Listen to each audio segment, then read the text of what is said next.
Bab 17, bagaimana mitra akuntabilitas dapat mengubah segalanya. Setelah mengabdi sebagai seorang pilot dalam Perang Dunia II, Roger Fisher kuliah lagi di Harvard Law School dan menghabiskan 34 tahun mengkhususkan diri dalam negosiasi serta manajemen konflik. Ia mendirikan Harvard Negotiation Project dan bekerja bersama sejumlah negara serta tokoh dunia dalam resolusi-resolusi damai, krisis penyanderaan, dan kompromi-kompromi diplomatis. Namun, baru pada 1970-an dan 1980-an, ketika ancaman perang nuklir memuncak, Fisher mengembangkan gagasannya yang barangkali paling menarik.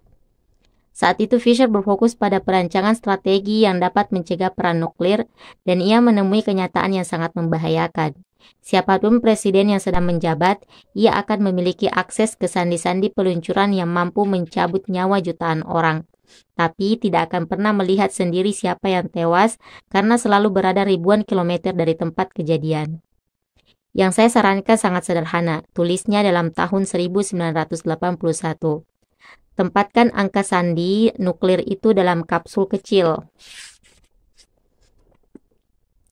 Lalu tanam kapsul itu tepat di sebelah kanan jantung seorang relawan. Relawan itu akan selalu membawa sebilah pisau jagal yang besar dan berat setiap kali sedang mendampingi presiden. Seandainya presiden sampai ingin meluncurkan senjata nuklir, satu-satunya yang dapat ia perbuat adalah terlebih dahulu membunuh relawan itu dengan tangannya sendiri, mencabut nyawa orang yang sama-sama manusia. Presiden akan berkata, "George, maaf, tapi puluhan juta orang lain itu harus mati." Ia harus melihat orang itu dan merasakan apa yang disebut kematian. Kematian yang sia-sia. Darah di karpet Gedung Putih, sang presiden harus merasakan sendiri realitas itu. Ketika saran itu saya sampaikan kepada teman-teman di Pentagon, tanggapan mereka adalah, "Ya Tuhan, itu mengerikan sekali. Harus mencabut nyawa seseorang akan membuat keputusan presiden terdistorsi." Ia mungkin tidak pernah menekan tombol. Selama perbincangan kita tentang hukum keempat perubahan perilaku, kita telah membahas pentingnya menjadikan kebiasaan baik menghadirkan kepuasan secara langsung. Usulan Fisher seperti kebalikan hukum keempat itu, menjadikannya mengecewakan secara langsung. Sama seperti kita lebih mungkin mengulang pengalaman ketika babak akhirnya memuaskan, kita juga lebih mungkin menghindari pengalaman ketika babak akhirnya membuat kita sakit. Sakit atau nyeri adalah guru yang efektif. Jika kegagalan terasa menyakitkan, kegagalan itu dapat diperbaiki. Jika kegagalan relatif tidak mengakibatkan rasa nyeri, pengalaman itu akan diabaikan. Makin langsung dan mahal suatu kesalahan, makin cepat Anda belajar dari pengalaman itu. Ancaman akan diberi laporan negatif memaksa seseorang teknisi menjalankan tugas dengan baik. Kemungkinan seorang pelanggan tidak pernah kembali membuat restoran menciptakan makanan-makanan yang lezat.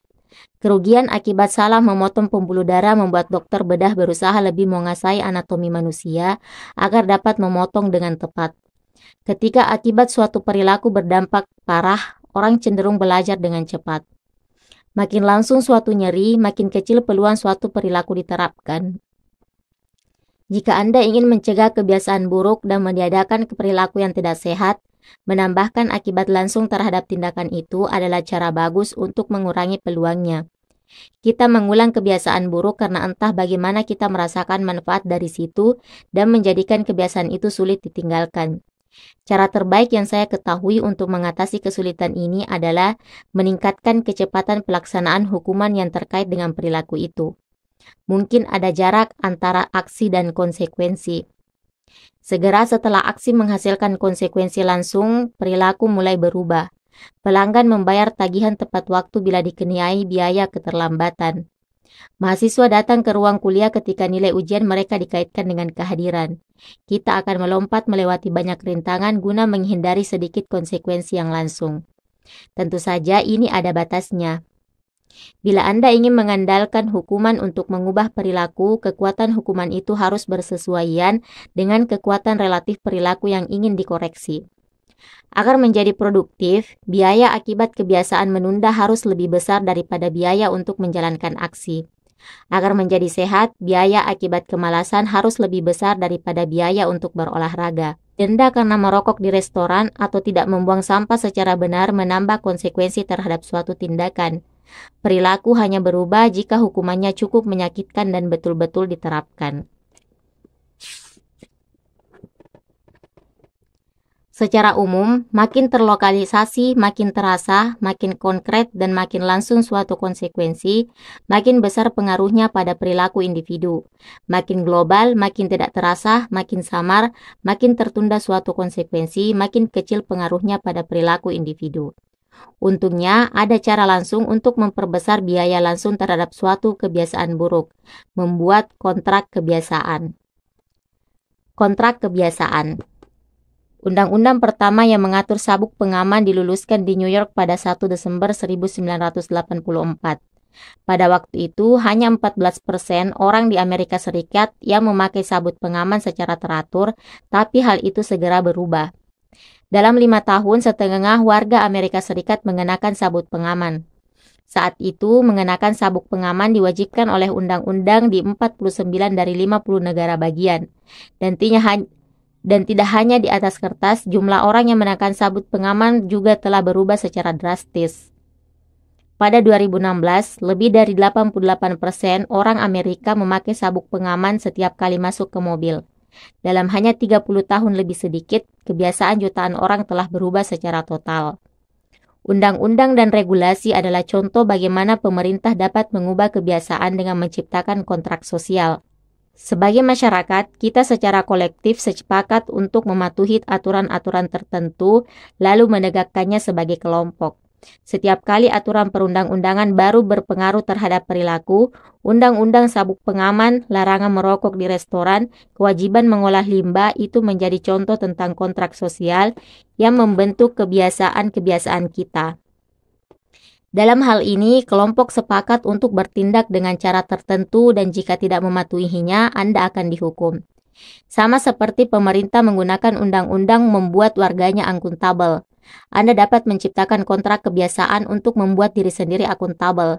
Kontrak kebiasaan adalah kesepakatan lisan atau tertulis ketika Anda menyatakan komitmen terhadap kebiasaan tertentu serta hukuman yang akan terjadi seandainya Anda tidak mengikutinya.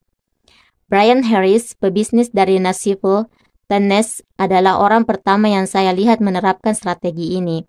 Tak lama setelah kelahiran putranya, Harris sadar ia ingin menurunkan bobot beberapa kilogram. Ia menulis kontrak kebiasaan antara dirinya sendiri, istrinya, dan pelatih pribadinya. Versi pertamanya berbunyi, sasaran pertama Brian untuk Q1 atau Q1 2017 adalah mulai makan dengan benar lagi agar ia merasa lebih baik, terlihat lebih baik, dan berhasil meraih sasaran jangka panjang untuk memiliki timbangan 100 kg dengan 10% lemak tubuh. Di bawah pernyataan itu, Harris membeberkan peta jalan untuk meraih hasil idealnya. Fase pertama, kembali ke diet ketat, slow carb, di Q pertama. Fase kedua, memulai program pemantauan makronutrien yang ketat di Q kedua. Fase ketiga, memperbaiki dan mempertahankan detail program diet dan olahraganya di Q3. Akhirnya, ia mencatat tiap kebiasaan harian yang akan mengantarkannya ke sasaran. Sebagai contoh, catat semua makanan yang dikonsumsi tiap hari berikut hasil penimbangan badannya tiap hari. Selanjutnya, ia menuliskan hukuman seandainya tidak mematuhi kontrak. Kalau Brian tidak melaksanakan kedua hal ini, konsekuensi berikut terpaksa diterapkan. Ia harus berpakaian lengkap tiap hari dan tiap minggu pagi sampai suatu kuartal berakhir. Yang dimaksudkan dengan berpakaian lengkap adalah tidak mengenakan jeans, t-shirt, jaket bertudung, atau celana pendek. Ia juga akan memberi Joy pelatihnya $2,200 untuk digunakan semaunya kalau melewatkan pencatatan makanan untuk sehari. Di bagian bawah kontrak itu, Harris, istrinya, dan pelatihnya membubuhkan tanda tangan. Reaksi awal saya adalah kontrak seperti ini terkesan terlalu formal dan berlebihan, terutama tanda tangan. Namun, Harris meyakinkan saya bahwa menandatangani kontrak adalah indikasi keseriusan. Setiap kali melewatkan bagian ini, katanya hampir seketika saya mulai kendur. 3 bulan kemudian, setelah mencapai target Q1, Harris meningkatkan sasaran. Konsekuensi juga ditingkatkan. Kalau melewatkan target karbohidrat dan protein, ia harus membayar pelatihnya $100. Kalau lupa menimbang badan, ia harus memberi istrinya $500 untuk dipakai sesukanya. Barangkali yang paling menyakitkan kalau lupa berlatih sprint, Ia harus memakai pakaian resmi setiap hari dan mengenakan topi Alabama sampai akhir kuartal yang lebih pahit daripada hukuman lain. Strategi itu berhasil dengan istri dan pelatihnya bertindak sebagai mitra akuntabilitas dan dengan kontrak kebiasaan yang menguraikan secara jelas apa yang harus dilakukan setiap hari, Haris berhasil menurunkan berat badan. Untuk menjadikan kebiasaan buruk mengecewakan, opsi terbaik Anda menjadikan kebiasaan itu menyakitkan saat itu juga. Menyusun kontrak kebiasaan adalah cara langsung untuk melakukannya. Bahkan seandainya Anda tidak ingin menyusun kontrak kebiasaan selengkap itu, memiliki mitra akuntabilitas sudah sangat membantu. Pelawak Margaret Cho menulis lawatan atau lagu setiap hari. Ia menjadikan satu lagu per hari sebagai tantangan di depan temannya yang membantunya tetap akuntabel. Tahu ada seseorang yang menyaksikan dapat menjadi motivator yang dahsyat. Anda hampir tidak mungkin menunda-nunda atau menyerah karena kerugian langsungnya ada. Bila Anda tidak mematuhinya, barangkali mereka akan memandang Anda sebagai sosok yang tidak dapat dipercaya atau pemalas. Tiba-tiba Anda tidak hanya gagal memenuhi janji pada diri sendiri, tapi juga gagal memenuhi janji pada orang lain. Anda bahkan dapat mengotomatiskan proses ini. Thomas Friend, pebisnis di Boulder, Colorado, bangun pukul 5:55 tiap pagi. Jika tidak melakukannya, ia menulis tweet otomatis yang berbunyi, pukul 6:10 dan saya tidak bangun karena saya malas. Jawab ini untuk mendapatkan $5 via PayPal, limit 5 karena beker saya tidak rusak. Kita selalu berusaha menampilkan diri terbaik kita pada dunia. Kita menyisir rambut dan menggosok gigi dan berdandan sebaik mungkin karena kita tahu kebiasaan-kebiasaan ini paling mungkin mendapatkan reaksi yang positif. Kita ingin memperoleh nilai baik dan lulus dari sekolah terbaik agar mendapatkan kesan terbaik dari calon pemberi kerja, teman, dan keluarga. Kita peduli terhadap pandangan orang sekitar karena itu berguna agar mereka menyukai kita. Ini tepatnya mengapa mendapatkan mitra akuntabilitas atau menandatangani kontrak juga banyak gunanya. Ringkasan bab. Yang pertama, kebalikan hukum keempat perubahan perilaku adalah menjadikannya mengecewakan. Kita lebih mustahil mengulang kebiasaan buruk kalau kebiasaan itu menyakitkan atau mengecewakan. Mitra akuntabilitas dapat menciptakan kerugian langsung atas kemangkiran kita. Kita sangat peduli terhadap pandangan orang lain tentang kita.